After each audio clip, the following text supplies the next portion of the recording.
एक सबक, अधीर का लालच। एक समय की बात है, सड़कों पर रहने वाले अधीर का जीवन एक सरलता और उदाहरण की कहानी बन गया था। उसका एकमात्र ख्वाब था अमीर बनना। वह अपनी गरीबी से बहुत परेशान था और चाहता था कि उसका जीवन कभी बदले और वो जल्द से जल्द अमीर बन जाए। अधीर का दिल उसके गांव के पास रहने वाले दूसरे अमीर व्यापारी विक्रम से बहुत अधिक लालची था। लेकिन अधीर के मन में ये गलतफहमी थी कि अमीर विक्रम लालची है तो मैं भी लालची हो जाऊंगा, जबकि विक्रम लालची बिल्कुल भी नहीं था। वह बहुत ही समझदार और लोगों की मदद करने वाला इंसान था। एक दिन अधीर का लालच इतना बढ़ गया था कि उसने तय किया कि वह विक्रम के बराबर बनेगा। उसने अपने मन में तय किया और अमीर बनने का निर्णय लिया। उन्होंने सोचा कि यदि वह विक्रम के जैसा होता है तो उसे भी वैसा मिल सकता है जो उसे चाहिए। अधीर ने अपनी शुरुआती कड़ियों की शुरुआत की, लेकिन उसने कभी भी विक्रम की तरह आत्म समीक्षा नहीं की और विक्रम की तरह दूसरों की मदद करने में विशेष रुचि भी नहीं ली। उसका मानना था कि उसका हर कदम अमीरी की दिशा में है, चाहे वह किसी को भी चोट पहुंचे या ना पहुंचे। एक दिन गांव में एक अमृत वृक्ष खिला।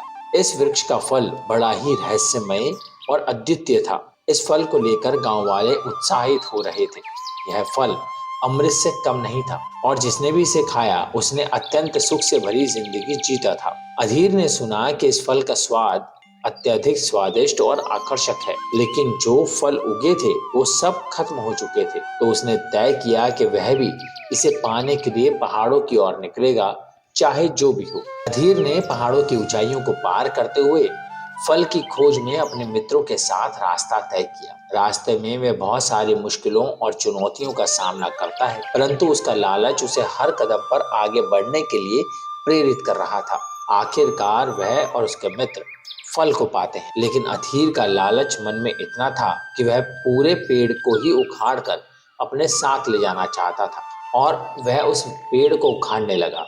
उसके दोस्तों ने उसे पेड़ को नुकसान ना पहुंचाने की चेतावनी भी दी, लेकिन उसने उनकी बात नहीं सुनी, क्योंकि अधीर के मन में तो था कि वह उस पेड़ के अमृत फल को बेचकर अमीर बन जाएगा। लेकिन जैसे ही पेड़ को अधीर ने उखाड़ा, पेड़ पूरा सूख गया और उसके सारे फल गायब हो गए और मरते मरते पेड़ ने अधीर से कहा कि तुम कभी भी किसी को उजाड़ कर अमीर नहीं बन सकते। पेड़ की ये बात अधीर के मन में लगी और उसे अपनी इस हरकत पर बहुत शर्म आई कि मैंने अपने लालच की वजह से एक पेड़ को उजाड़ दिया। उसने पेड़ से माफी मांगी और खुद को सुधारने की कसम खाई। वह कभी भी पैसे के लिए किसी को नुकसान नहीं पहुंचाएगा। इस बात से उन्हें एक बड़ा सच्चाई का सामना करना पड़ा।